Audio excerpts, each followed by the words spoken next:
अस्सलाम वालेकुम नाजरीन, आप देख रहे हैं स्टेट क्राफ्ट और मैं हूं सैयद मुजम्मिल शाह। नाजरीन, ईरान अमेरिका मुआहदे में दोनों ममालिक के दरमियान क्या MOU साइन होने जा रहा है, इस पर कयास आराइयों का सिलसिला जारी है। हम तवक्को कर रहे थे कि शायद ये MOU साइन होने के बाद ही पब्लिक किया जाएगा, लेकिन अमरीकी नायब सदर JD वैंस एक इंटरव्यू में ये कह चुके हैं कि डोनाल्ड ट्रंप शायद जुमे से पहले ही इस मुआहदे का मतन जारी कर सकते हैं। बहरहाल इस वक्त ट्रंप एडमिनिस्ट्रेशन से बार बार ये सवाल पूछा जा रहा है कि क्या अमेरिका ईरान के साथ कोई ऐसा मुआहदा करने जा रहा है जिसमें ईरान को हमलों के बाद होने वाली तबाही पर $300 अरब का मुआवजा मिलेगा।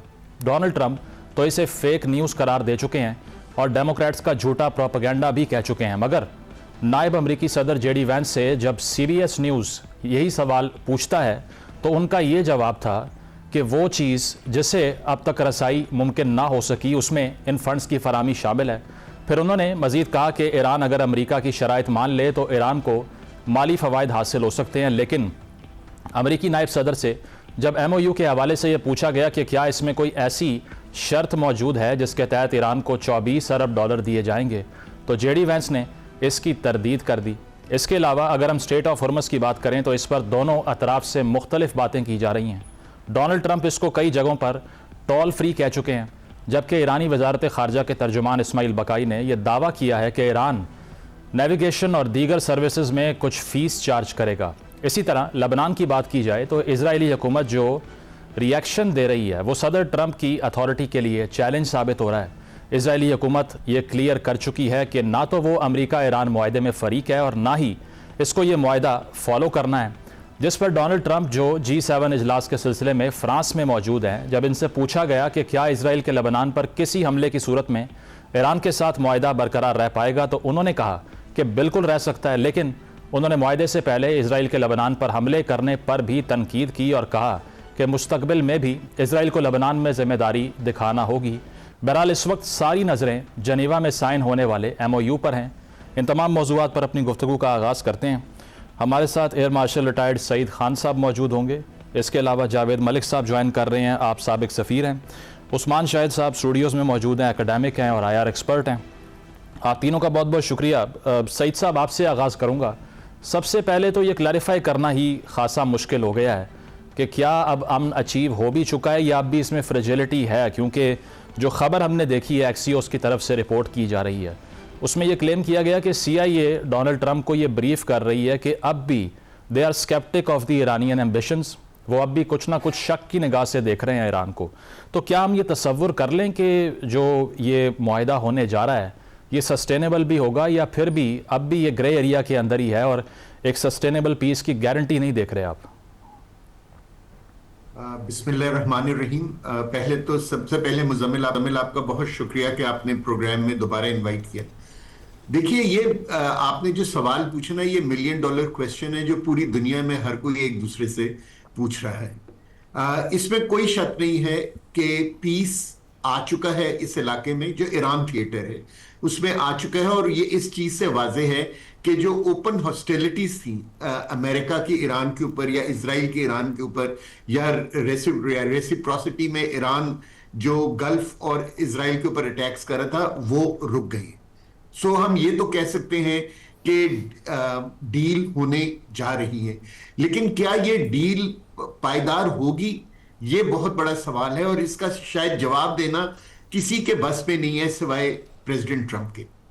लेकिन मेरे ख्याल में मुजम्मिल जो है इजराइल भी एक Catch-22 सिचुएशन में फंस गया है, क्योंकि अगर वो अमेरिका की बात नहीं मानता और अमेरिका अपनी सपोर्ट ओपनली विड्रॉ कर लेता है इजराइल से, तो इजराइल का इस इलाके में हाल बहुत बुरा होगा, क्योंकि अमेरिका की मदद के बगैर इजराइल इस इलाके में कुछ नहीं कर सकता। और अगर वो क्या कहते हैं अमेरिका की बात मानता है और विड्रॉ कर जाता है, तो प्राइम मिनिस्टर नेतन्याहू के लिए अक्टूबर के इलेक्शंस जीतना बहुत मुश्किल हो जाएगा।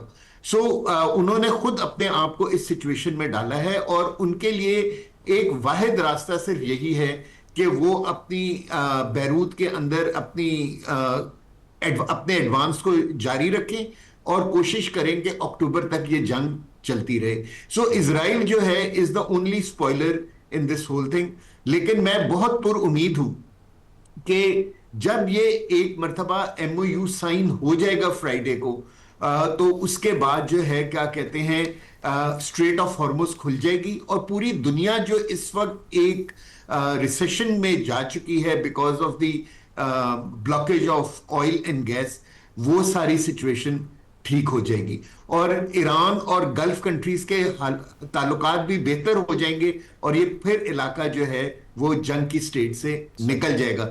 लेकिन लेबनान थिएटर के बारे में किसी का भी इस वक्त कोई हतमी बात करना बहुत मुश्किल है। बिल्कुल, जैसे आपने कहा बेस्ट केस सिनेरियो तो यही होगा कि ये जो कंडीशंस हैं इन पे अमल दरामद हो ताकि कुछ ना कुछ कूलिंग पीरियड भी मिले। उस्मान साहब, इसके अलावा जो एम्बिशंस की बात की जा रही है नेतन्याहू के, they still have a significant presence Lebanon के अंदर और वो साथ ये भी कह चुके हैं, ओपनली असर्ट कर चुके हैं कि we are not a party to this agreement. तो हम यही तसव्वुर करें कि हॉस्टिलिटीज़ जो रुकने जा रही हैं वो अमेरिका ईरान का मामला है, लेबनान का जो ऑफेंसिव है वो उसी तरह चलता रहेगा। तारीख में मिसालें हैं इस तरह की, अमेरिका ने पहले भी जब इजिप्ट के ख़िलाफ़ जंग हुई थी उस वक्त भी गारंटी दी थी कि इजराइल हमला नहीं करेगा, उन्होंने फिर भी किया। JCPOA के साथ क्या हुआ तब भी यही हमने देखा। तो इस मरतबा आपको लगता है कि वो एक्सेप्शन क्रिएट नहीं होगी इजरायली? देखिए, मेरे ख्याल में पिछले हफ्ते ईरान ने जो है ना रेड लाइंस जो है ना बता दी हैं कि वो रेड लाइंस उनकी जोग्राफी तक नहीं अब महदूद है, वो लेबनान का महाज जो है हॉरिजेंटली उसे अपने साथ जोड़ते हैं। अब देखिए, पहली दफ़ा इरानियन जो है इस चीज़ को दुनिया के सामने लेके आए, हम पसे पर्दा कुछ भी नहीं कर रहे। जैसे ही लेबनान पे अटैक होता है यहाँ से मिज़ल डायरेक्ट हिट करता है जाके इसराइल को है।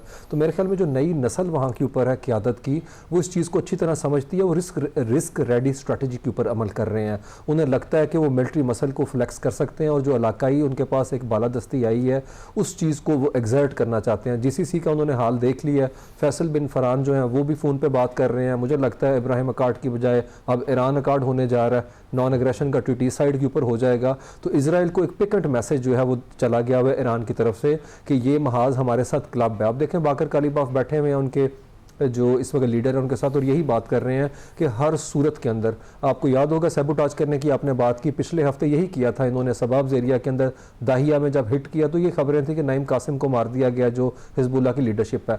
मेरे ख्याल में ईरान बता चुका वह एक्सिस ऑफ रेजिस्टेंस अपनी जगह के ऊपर इंटैक्ट है। अमेरिका अगर पुल आउट करके जाता है तो भी वो हिट करेंगे।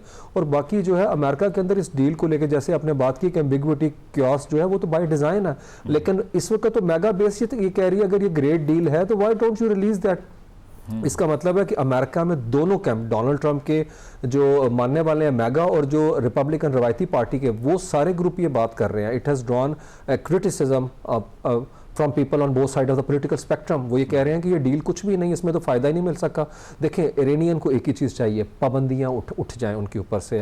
उन्हें वो जो एसेट फ्रीज हुए हैं वो, आपको अभी याद होगा पिछले दिनों खबर थी कि UAE ने $3 बिलियन इनके अकाउंट में रखे हैं। IRGC की लीडरशिप वहाँ जाके नेशनल सिक्योरिटी एडवाइज़र के गेस्ट हाउस में रुकी हुई है और ये खबर को टाइम्स ऑफ इसराइल ने भी सपोर्ट किया। मुझे लगता है इरानियन जो है वो इस चीज़ से पीछे नहीं हटेंगे। और अभी मैं पढ़ रहा था खबर, वो कह रहे हैं कि पहले अमेरिका अपनी कमिटमेंट पूरी करेगा तो हम मामलात आगे की तरफ लेके जाएंगे। मुज़म्मिल साहब, ये वही हो रहा है जो जिमी कार्टर के साथ किया था आयतुल्लाह ख़मीनी ने। 444 जिनके होस्टेज रख के उन्होंने सिर्फ 1980 में उसके इलेक्शन के अंदर हरवाने के अंदर सारे मामलात किए थे। यहाँ भी टाइम वेपन इस्तेमाल कर रहे हैं। और जनवरी में जैसे ही रेगन ने इनाग्रेशन सेरेमनी में ओथ लिया था, ठीक उसके 14 मिनट के बाद उन्होंने 52 जो उनके लोग थे वो रिहा कर दिए। ये भी लिंगर ऑन करके नवंबर तक लेके जा रहे हैं। आपको याद होगा पिछले हफ्ते वॉर पावर रेजोल्यूशन एक्ट के तहत डिफेक्शन हुई, 4 बंदे उधर चले गए, लोअर हाउस के अंदर वो हार गए। अब अपर हाउस के अंदर हालत यह है, जो रिटायर्ड होने जा रहे हैं रिपब्लिकन, वो कहते हैं हमने योलो कॉकस ज्वाइन कर लिया है, लाइफ एक बार मिलती है, हम डोनाल्ड ट्रंप के हाथों बुली नहीं होंगे। तो डोनाल्ड ट्रंप तो वहां से $300 मिलियन नहीं ले पा रहे और जो इलेक्शन के हवाले से वो चाह रहे हैं वो भी बिड उनकी नाकाम होती नजर आती है। तो मुझे लगता है डोनाल्ड ट्रंप जो है ना is between hard and rock place और इरानियन इसे एक्सप्लॉइट कर रहे हैं सिचुएशन। एग्जैक्टली, मसला जो है वो टाइमलाइन का है, जिस तरह से आपने कहा। जावेद साहब, ये काफ़ी एस्टॉनिशिंग है टू बिलीव कि वाहिद ऑब्जेक्टिव इस जंग का डोमेस्टिक पॉलिटिक्स और जो अपनी गैलरी है उसको प्ले करना था। जिस तरह से सईद साहब ने कहा कि नेतन्याहू का जो इलेक्शन है वो उसके लिए दर्द सर है, डोनाल्ड ट्रंप के लिए नवंबर का मिड टर्म जो है वो प्रॉब्लम है। तो सिर्फ वाहिद यही पॉइंट है, क्योंकि शुरू में तो वो आकर मुबारकबादें दे रहे थे डोनाल्ड ट्रंप ईरानियन अवाम को कि अब आपकी इमेंसिपेशन हो जाएगी, अब आपको मैं लिबरेट करने आ गया हूँ, वो तो नहीं हो सका। फिर उन्होंने कहा JCPOA से अच्छी डील लेकर दूंगा, वो भी नहीं हो सकी। So what now, what's the objective?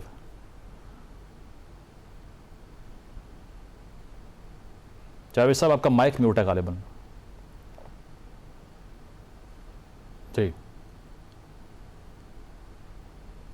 ठीक है जावेद साहब, मैं आपकी तरफ वापस आता हूँ, आपकी ऑडियो में खलल है। सईद साहब, आप ये समझते हैं कि जो फ़ंड रिलीज़ करने के मुतालबे और साथ साथ क्लैरिफिकेशंस भी आ रही हैं, तरदीद भी आ रही है इसके ऊपर, ये $300 अरब का नंबर बहुत बड़ा है। Even if Iran manages to get 50% of this, बहुत बड़ा बूस्ट होगा। आपको लगता है कि ये मुआहदे का हिस्सा हो सकता है, जो कि डिनाई किया जा रहा है वैसे अमेरिकन की तरफ से, बट कहा यह भी जाता है कि ईरान जो है इस पर कॉम्प्रोमाइज़ नहीं करेगा?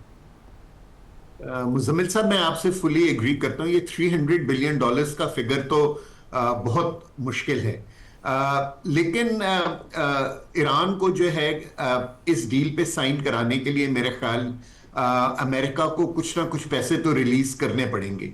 और ऑलरेडी बात हो रही और कि जो कतर के अंदर ईरान के अपने कोई $12 बिलियन फ्रीज हुए हैं, उसमें से तकरीबन $5 से $6 बिलियन कतर उनको फौरन रिलीज कर देगा, और बाकी $7 to 8 बिलियन जो है उनको वो एक लोन की सूरत में वो देगा, और वो स्लोली एंड ग्रेजुअली बाकी पैसे एक टाइम फ्रेम के तहत उनको रिलीज हो जाएंगे। देखिए, ईरान ने अपने आप को रिकंस्ट्रक्ट करना है। इस जंग के अंदर ईरान ने थ्रू नेगोशिएशंस अपने जो दूसरा कॉम्बैटेंट है अमेरिका, उसको इस बात के ऊपर लगता है कि कन्विंस कर लिया है कि उसके ऊपर एक नाजायज जंग डाली गई थी, और उसकी वजह से उसका बहुत ज्यादा नुकसान हो चुका है, और इसीलिए वो स्ट्रेट ऑफ हॉर्मुज से टोल टैक्स लेना चाहता है ताकि उस पैसे से अपने आप को रिकंस्ट्रक्ट कर सके।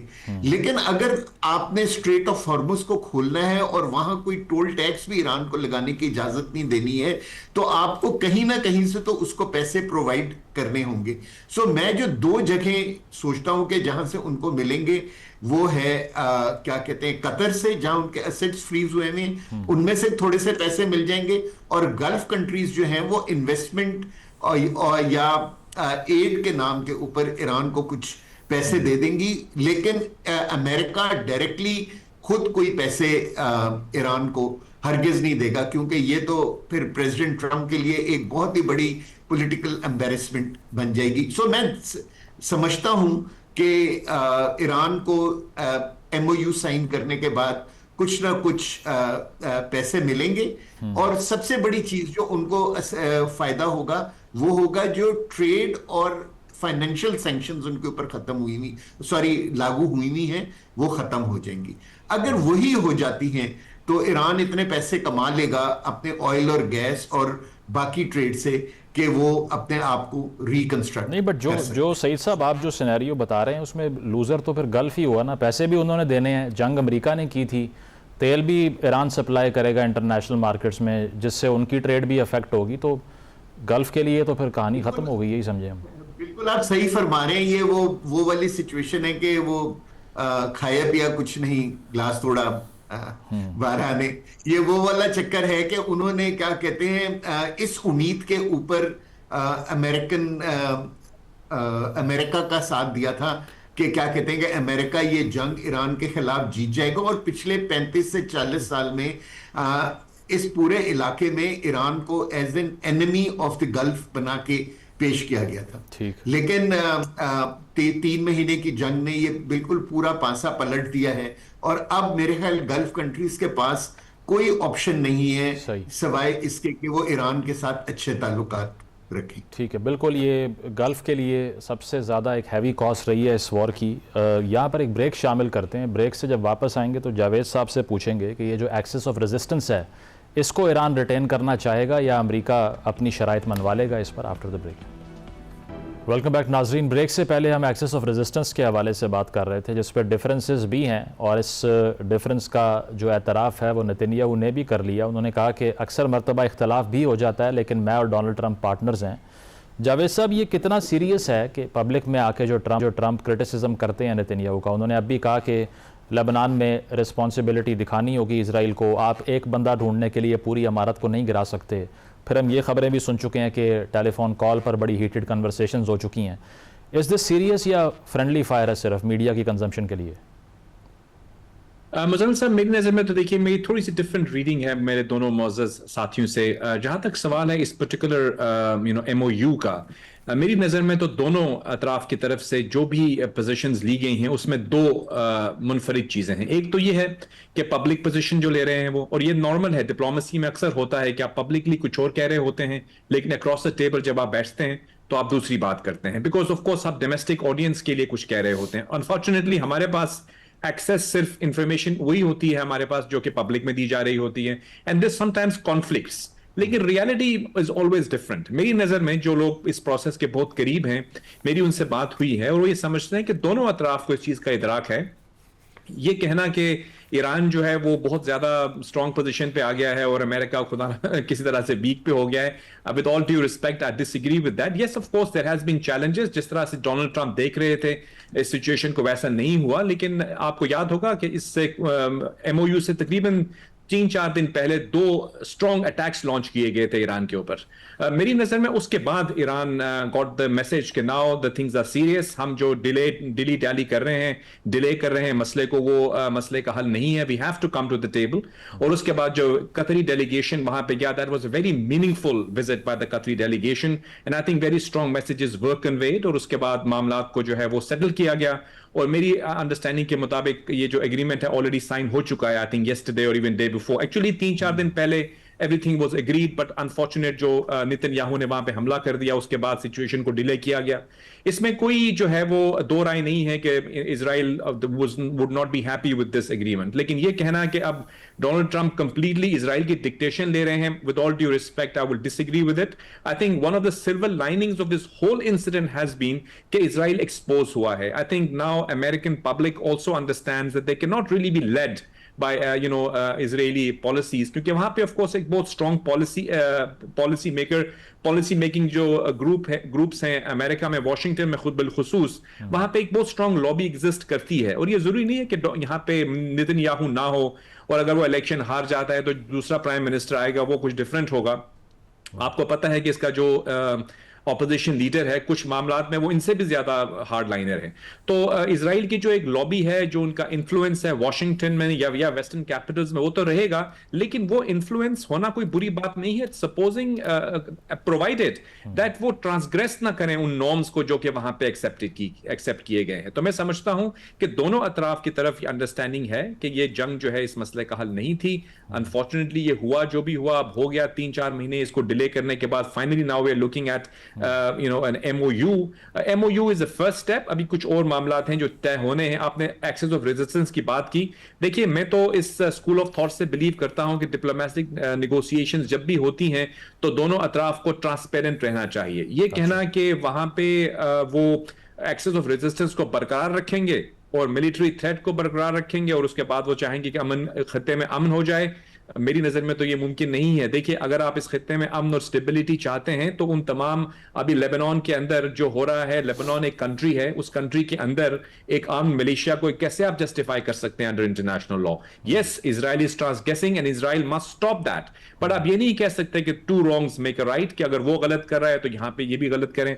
तो आई थिंक एक जो अनफॉर्चुनेटली इन तमाम मामलात के बाद जो चीजें कुछ अच्छी चीजें आई हैं, वो क्या कहते हैं, ब्लेसिंग इन डिसगाइज, कि कुछ ऐसी एलिमेंट्स एक्सपोज होकर सामने आ गई हैं पब्लिक डोमेन में कि even people are developing an opinion about it. लोग भी अब ये चाहते हैं कि इस खित्ते में अमन हो। कभी ऑस्लो एग्रीमेंट की बात की जाती है जहां पे 2 स्टेट सोल्यूशन है, इब्राहिम अकॉर्ड, मेरी नजर में इट्स वन व्यू पॉइंट, जरूरी नहीं है कि वो सही हो या गलत हो, बट एक व्यू पॉइंट है इस मसले का हल तलाश करने के लिए। तो ये हम पेंडोरास बॉक्स खुला है और उसके बाद स्टेप बाय स्टेप इन तमाम चीजों को डील करने की कोशिश की जा रही है। लेकिन the good thing is that there is diplomacy जो कि प्रिवेल कर रही है, जंग खत्म हो गई है।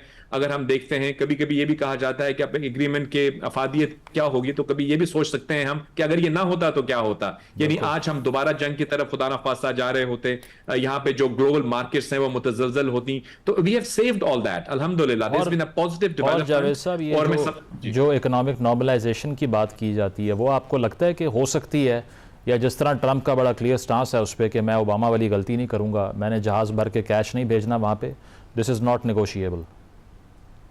देखिए मेरी नजर में जो मेरी अंडरस्टैंडिंग है, the way I read the situation, जो एसेट्स को अनफ्रीज करने वाली बात है, that is a reality. I think there is an understanding and there is a willingness within the US administration कि इनकी जो फ्रोजन एसेट्स हैं उनको हम रिलीज करेंगे, लेकिन वो कंडीशनल होगा उन एश्योरेंसेस के ऊपर जो कि ईरान से वो एक्सपेक्ट करते हैं. सबसे पहले न्यूक्लियर के हवाले से, ईरान की जो स्टैंड है वो ऑलरेडी अब कंफर्म कर चुके हैं. मेरी अंडरस्टैंडिंग के मुताबिक it is part of this MOU कि वो न्यूक्लियर वेपन हासिल नहीं करेंगे. उसके अलावा जो प्रॉक्सीज हैं या नॉन स्टेट एक्टर्स की सपोर्ट है, जिसको आप जो मर्जी नाम दे दें, वो उसकी सपोर्ट भी वो नहीं करेंगे. Subject to these conditionalities being met, इस चीज पर ब्रॉडर बेस्ड एग्रीमेंट हो चुका है कि इनके जो एसेट्स हैं वो रिलीज होंगे, चाहे वो यूएन के सैंक्शंस के नतीजे में है या अमेरिकन के हैं. मैं इस स्कूल ऑफ थॉट से एग्री नहीं करता कि उनको गल्फ ममालिक देंगे.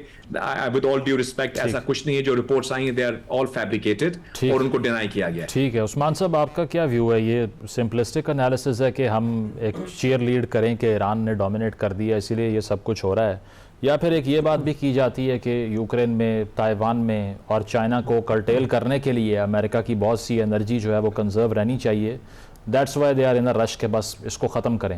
नहीं, मेरा नहीं ख्याल. देखिए, मैंने पहले बात की कि वो टाइम जो है जिस तरीके से वो लेवरेज को गेन कर रहे हैं, अभी मलिक साहब बात कर रहे थे कि इरानियन पे अटैक किए गए, तो डोनाल्ड ट्रंप का तो ये काम है, वो ब्रिंकमैनशिप की एक तरफ बात करते हैं, दूसरा वो तासुर कायम करने की कोशिश करते हैं. मैं ताकत के साए के अंदर वो चीज़ जो है मनवाने के मैं काबिल था. तो what they have achieved so far, मुझे बताएं. डोनाल्ड ट्रंप ने क्या बात की? अब नाए हुर्मुज़ खुल गई, इसके अलावा मुझे तो नज़र नहीं आया.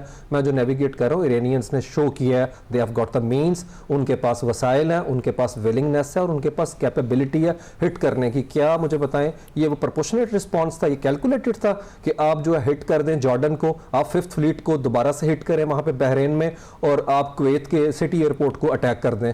मुझे बताएं कहाँ के ऊपर स्टैंड नजर आता है ईरान का कि ईरान जो है वो झुका हुआ नहीं है? मेरे ख्याल में लेट्स कॉल स्पेड है. अमेरिका जो है जियो पॉलिटिक्स में हम पढ़ाते हैं, जियो पॉलिटिक्स में सुपर पावर को अपने गिराना नहीं होता, हराना नहीं होता, बेबस दिखाना होता है. तो आप मुझे बताएं दुनिया ने क्या देखा पिछले 3 महीनों के दौरान है? और हर दफा सैबोटाज कौन कर रहा था? कौन 8 अप्रैल से अभी तक जो है वो बार बार जो है नेगोशिएशन टेबल पे, मलिक साहब जो बात कर रहे हैं, इट साउंड स्वीट म्यूजिक कि ठीक है कन्वेंशनल डिप्लोमेसी, डोनाल्ड ट्रंप ये कर रहा है. डोनाल्ड ट्रंप अगर फॉरेन ऑफिस को काम करने देता, मार्को रूबियो काम कर रहा होता, बैक चैनल होते, तो ये रात को 2-2 बजे 3-3 बजे ट्वीट करना, फिर अपने ट्वीट को वीकेंड पे कुछ करना कुछ ना, मतलब पूरी दुनिया के अंदर लाफिंग स्टॉक बन चुका है. और इससे मुतालिक तो खुद अब कह रही है इसकी जो सेनेटर है कि he has become a lame duck president है, अगले 2 साल वो इसी तरीके से गुजारा करेगा. तो मेरा नहीं ख्याल हमें ये इंप्रेशन देने की कोशिश करनी चाहिए कि ईरान जो है वो कहीं पे भी कमजोर हमें नजर आता है. नहीं तो क्या जरूरत है कि ईरान को और सऊदी अरेबिया हेल्सिंकी प्रोसेस की बात करे? हेल्सिंकी प्रोसेस क्या 3 साल की बाद नेगोशिएशन के बाद एतान पीरियड था, इसकी बात सऊदी अरब कर रहा है. तो मेरे ख्याल, और इब्राहिम अकार्ड किया, इब्राहिम अकार्ड में आप बैक बर्नर पे डाल रहे हैं गजा को. अभी गूगल कर लें मलिक साहब है कि गजा के अंदर क्या रिपोर्ट है कि वहां पे बच्चे कूड़ेदान जो है उसके ऊपर वो रह रहे हैं और उन्हें इंसेक्ट्स काट रहे हैं. मेरे ख्याल में ये तो वहां के ऊपर बेत्सेलम जो है वो खुद लिख रहा है, जो वहां की इतनी बड़ी ह्यूमन राइट्स की ऑर्गेनाइजेशन है, कि इन्होंने हेल के डोर ओपन कर दिए हैं. और याद रखें इसके नेतन्याहू के, बेजालिर स्मोट्रिच के और ये जो बैन गवीर है, इनके ऊपर तो पाबंदियां लगा दी हैं. यूरोप में एंटर नहीं हो सकते हैं.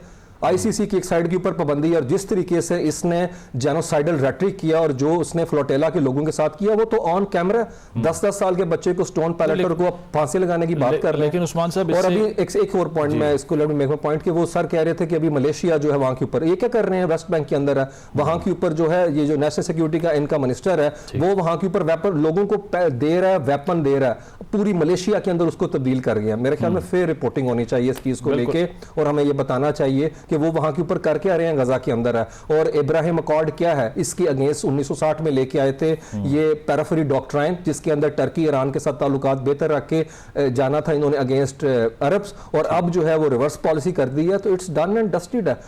नहीं, इस पे उस्मान साहब एक और चीज़ ये कि ये जो आपने एक्सप्लेन किया कि एक डिबैकल हुआ है अमेरिका का, ये पहले हमने वियतनाम के अंदर भी देखा है होते हुए. इसके अलावा वो बे ऑफ पिग्स इन्वेजन हुआ था क्यूबा में, उसमें भी 2 दिन में जो है वो रिट्रीट करना पड़ा था. ये 21 साल पड़ोस में देखें. But there capability to bounce back is still there, क्योंकि उसके बाद उन्होंने कोल्ड वॉर में डोमिनेट कर दिया. तो क्या ये एनालाइज कर सकते हैं कि ये अब फ्री फॉल शुरू हो गई है? और एक जो इसमें कोई शक नहीं है, एक बहुत बड़ा डेंट तो पड़ा है इसमें, तो कोई शक नहीं. नो डाउट टाइम लग, जैसे मैंने कहा ना, हराना नहीं है, बेबस करके दिखाना होता है. डोनाल्ड ट्रंप क्या कह चुके हैं? देखिए अभी हमारे मोहतरम मलिक साहब बात कर रहे थे कि पब्लिक कंजम्पशन के लिए लिए होता है, डोमेस्टिक है, तो क्या आप नाए हुरमस उसी शर्त के ऊपर उन्होंने खोल दिया जो डोनाल्ड ट्रंप चाहते थे? क्या वो कह गए हैं कि न्यूक्लियर डस्ट आके ग्रेनाइट की पहाड़ियों के नीचे से उठा के ले जाए हैं? क्या वो कह रहे हैं मिसाइल कैपेबिलिटी जो है हम पीछे कर देंगे और हम हिट नहीं करेंगे? क्या वो एक्सिस ऑफ रेजिस्टेंस से बैकआउट कर गए हैं? मुझे बताएं ना, कोई एक ही टेक अवे बताएं ऐसा जिसके ऊपर ईरान मान गया हो कि भाई हम नहीं ये करेंगे, फिर तो मैं मानूं कि डोनाल्ड ट्रंप जो है वो कुछ कर पाए हैं।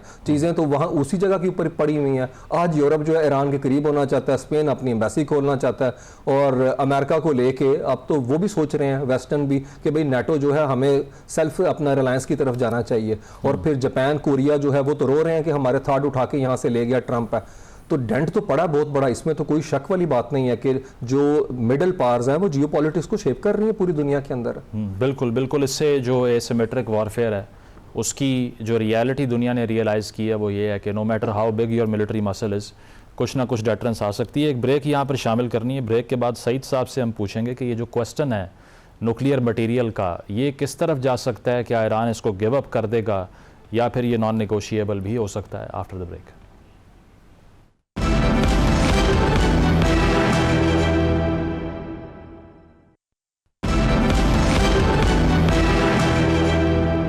वेलकम बैक नाजरीन। ब्रेक से पहले जो न्यूक्लियर इशू है जो कि एक स्टिकिंग पॉइंट रहा है इस जंग के अंदर, उसकी हम बात कर रहे थे। सईद साहब, क्या लगता है कि अमेरिका जो बार बार ये डिमांड करता रहा है कि जो फिसाइल मटेरियल है वो हमारे हवाले किया जाए, ये इसी तरह से तल्फ होगा या फिर IAEA के सेफ गार्ड्स हो सकते हैं और 0% एनरिचमेंट पे हो जाएगी बात, या JCPOA वाला थ्रेशोल्ड भी हम देख सकते हैं कुछ? मुजम्मिल साहब, इस पॉइंट को समझने के लिए बहुत जरूरी है कि हमें ये पता होना चाहिए कि JCPOA के तहत ईरान को क्या क्या चीजें अलाउ की गई थी, और ईरान ने जब उनके ऊपर अमल किया तो पूरी दुनिया ने, क्योंकि JCPOA सिर्फ अमेरिका के साथ नहीं हुआ था, वो जो बिग 5+1 यानी कि +1 जर्मनी था, सो 6 कंट्रीज ने मिल के ईरान के साथ ये मुआहिदा साइन किया था। उसमें जो सबसे बड़ा स्टिकिंग पॉइंट वो ये था कि जी के ईरान ने ये वादा किया था कि जी के वो कोई न्यूक्लियर एनरिचमेंट नहीं करेंगे जिसके साथ वो मिलके न्यूक्लियर वेपन्स बना सकें, और उन्होंने इस चीज की को अश्योर करने के लिए कि पूरी दुनिया को कि जी के वो ये इस तरह की कोई चीज नहीं कर रहे हैं, उन्होंने अपने आप को एक तो NPT साइन किया था, दूसरा उन्होंने इंटरनेशनल जो इंस्पेक्टर्स थे उनको अपनी साइट्स पर आने की इजाजत दी थी, और उन इंस्पेक्टर्स ने उन साइट्स के ऊपर स्पेशल सर्वेलेंस डिवाइसेस लगाई थी ताकि अगर वो ना भी मौजूद हों तो वो रिमोटली उनकी परफॉर्मेंस और जो चीजें आ रही हैं या जा रही हैं उनके ऊपर एक निगाह रख सकते हैं। तो मेरे ख्याल में ईरान जो है वो इस वक्त जो है वो हर चीज के ऊपर वो चीज पे एग्री कर जाएगा जो उसने JCPOA के तहत पहले एग्री किया था। 2015 में इसी एग्रीमेंट के तहत पहले भी ईरान जो है कोई 11,000 kgs ऑफ एनरिच्ड यूरेनियम जो है वो रशिया को भेज चुका है। सो अगर पहली बात तो यह है कि ये जो इस वक्त हम तकरीबन जो 400 kgs की बात कर रहे हैं एनरिच्ड यूरेनियम की, अकॉर्डिंग टू ईरानियंस वो तो दबा हुआ है उस मलबे के अंदर जो जहां बॉम्बिंग अमेरिकन ने की थी। सो सबसे पहले होगा उस एनरिच्ड यूरेनियम को निकालने का। सो जब अभी ये जो प्री इम्प्लीमेंटेशन टीम्स इकट्ठी होंगी उसके अंदर जो न्यूक्लियर वेपन्स और न्यूक्लियर को देखने के लिए जो टीमें इकट्ठी होंगी उनके लिए सबसे बड़ा मसला ये होगा कि किसको इजाजत दी जाए कि वो कैसे करना है। बिल्कुल आप सही कह रहे हैं, और उसके लिए उसी के लिए क्या कहा जा रहा है कि 60 दिन का जो वक्त है उस पर नेगोशिएट किया जाएगा इसके ऊपर। जावेद साहब, एक तो रिस्पॉन्ड कर दीजिए जो अमेरिका वाला आपका पॉइंट था, और सेकेंडली इस सारी नेगोशिएशन एफर्ट में पाकिस्तान का जो जियोपॉलिटिकल चेस बोर्ड पे एक हमने देखा है इमेज रिपेयर होता हुआ, क्योंकि पहले हम वॉर ऑन टेरर में, अफगान वॉर में पार्टनर थे, इस बार पीस में पार्टनर हैं। How do you see that?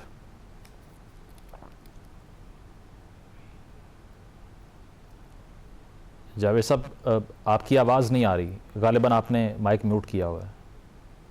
आपको मेरी आवाज आ रही है? जी कंटिन्यू कीजिए, अब आ रही है। जी, मैं ये कहना चाह रहा था कि देखिए जी, जहां तक सवाल है मुख्तलिफ ओपिनियंस का वो तो अपनी जगह पे हैं, लेकिन जहां तक ये जो जिक्र किया हमारे फाजिल दोस्त उस्मान साहब ने कि जो 12 पॉइंट्स या 14 पॉइंट्स ऑफ एग्रीमेंट है उसके अंदर कौन कौन सी बातें मानी गई हैं, तो जहां तक मेरी अंडरस्टैंडिंग है वो तो जब सामने आएगा तो पता चलेगा कि किसने क्या माना है। अभी जो रिपोर्ट्स हमारे सामने आई हैं वो ईरान से रिपोर्ट हुई हैं, और ऑफ कोर्स ईरान, मैं वही कहूंगा एक दफा दोबारा कि वो अपनी पॉस्चरिंग है, वो अपने आप को ये दिखाना चाह रहे हैं कि हमने बहुत ज्यादा स्ट्रांग पोजीशन से जाके निगोशिएट किया है, और ये उनका हक है।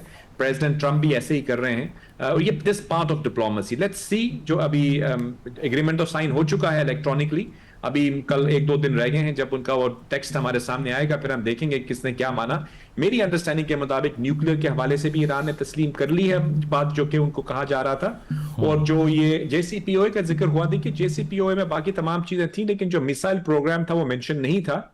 मेरी नजर में वो भी एड्रेस किया गया है इस एग्रीमेंट में, बिकॉज मिसाइल प्रोग्राम और उसके साथ साथ जो गल्फ ममालिक हैं, गल्फ ममालिक की सेफ्टी और सिक्योरिटी को भी सेफ गार्ड करना जो है वो उसके लिए भी जमानत चाहिए। और पाकिस्तान का जहां तक सवाल है, मैं आपको ये कहूं कि पाकिस्तान जो है वो एक इंडिपेंडेंट न्यूट्रल मीडिएटर है। तो हमने दोनों अतराफ की बातों को, बल्कि तीनों अतराफ की बातों को सामने रख के एक ऐसा जो है वो प्रपोजल सामने लेकर आए थे जो कि सबको एक्सेप्टेबल हो। हम किसी को नीचा नहीं दिखाना चाहते और किसी को ऐसा नहीं दिखाना चाहते कि वो ज्यादा मसल फ्लेक्स कर रहा हो। It has to be a win-win for all. यानी ultimately the peace, stability, progress and prosperity have to be the winners.